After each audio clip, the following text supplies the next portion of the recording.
There was no good guy with a gun to protect us kids at school. You want to know why the shooter is dead in Nashville, the trans shooter? You want to know why? Because a good guy with a gun killed that woman. She identified as a man. She was mentally ill, probably taking hormones, and she went in and murdered children and adults in this Christian school in Nashville. So if you want to have a good talk about schools and protecting children, we need to talk about protecting our children the same way we protect our president, we protect our celebrities, we protect this building. My time. Okay, I'll yield. Thank you, Mr. Chairman. You know, there are 6 people that are dead in that school, including 3 children, because you guys got rid of the assault weapons ban. Because you guys made it easy for people who don't deserve to have weapons, who are mentally incapable of having weapons of war. Yeah, if you're Marjorie Taylor Greene, you probably don't want to take on the congressman from Parkland who went to Marjorie Stoneman Douglas High School on the issue of guns. And Jared Markowitz was spot on to point out the fact that the reason that these shootings keep happening is because Republicans have refused to lift a finger to enact strong gun laws, specifically starting with the reauthorization of the assault weapons ban that expired in 2004.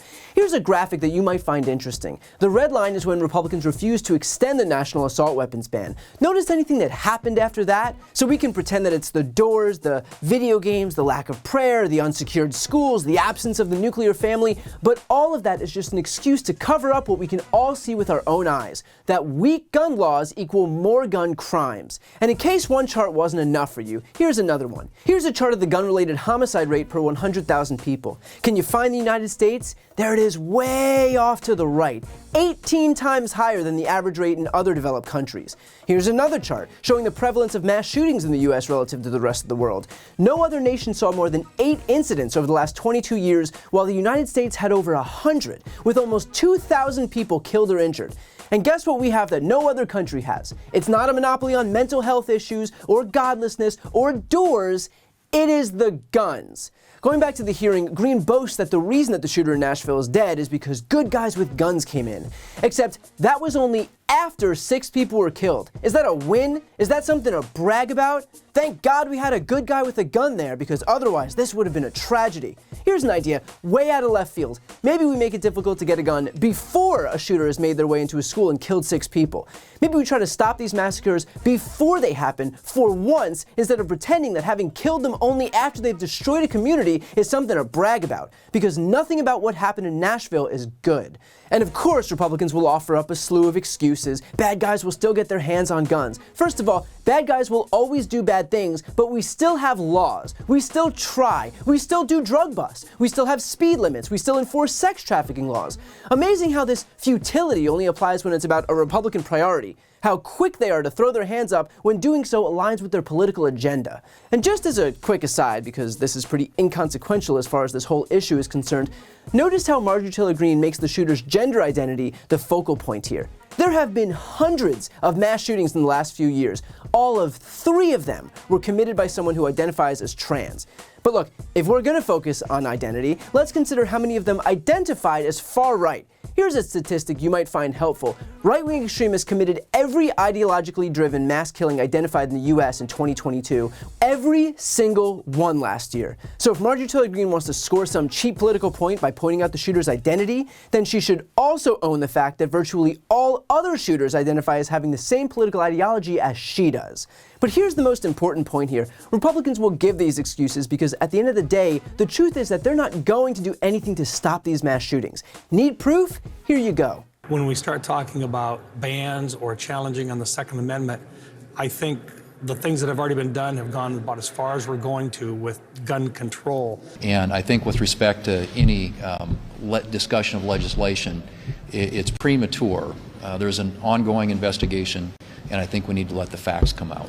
But there have been 120 mass shootings just this year alone. Should there be not some restrictions that Congress should have? Again, I mean, I think when we get the facts in from this current investigation, we'll have a better assessment of that. But I think right now it's just premature to talk about it, and I think there are a lot of grieving, hurting families in Nashville. We're not going to fix it.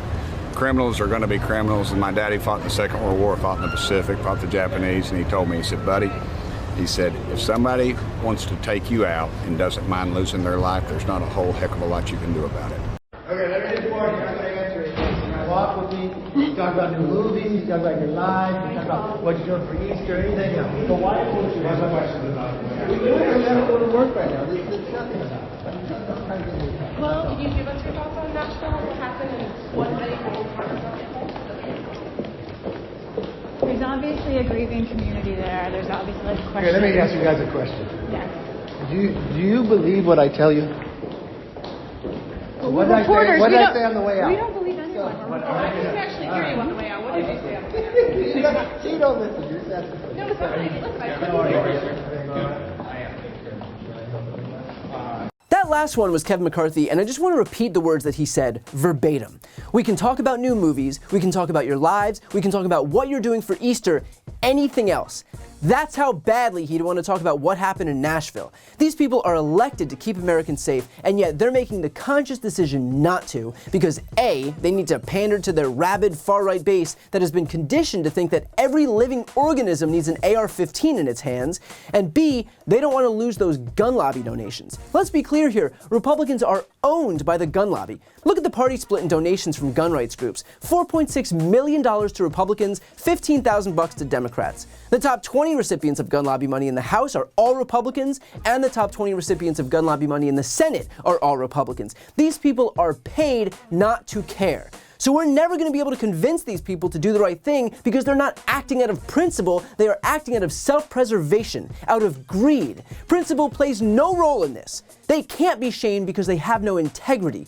So the answer here isn't to try to persuade them, it is to beat them, to vote them out of office and make sure that they hold no power in our government whatsoever. That is quite literally the only way this gets fixed. So I know that we're still a long way off from the next election, but please remember this feeling. Remember how it felt every other time we've witnessed this. From Buffalo to El Paso to Dayton, Las Vegas, Orlando, Virginia Tech, Sutherland Springs, Sandy Hook, Parkland, San Bernardino, Fort Hood, Thousand Oaks, Pittsburgh, Santa Fe, and make sure you do your part to take the jobs away from the people in power who, through their greed and cowardice, have allowed these shootings to happen.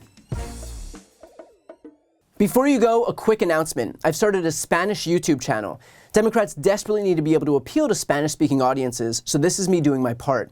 To help that channel get going in the algorithm so that we can finally start spreading our progressive message and breaking the conservative stranglehold on Spanish-speaking media, please subscribe and watch a few videos. The link to that channel, called Brian Taylor Cohen Espanol, is right here on this screen. And of course, to see more of my content in English, make sure to subscribe to this channel as well. The link is also right here on this screen. Thanks so much for watching.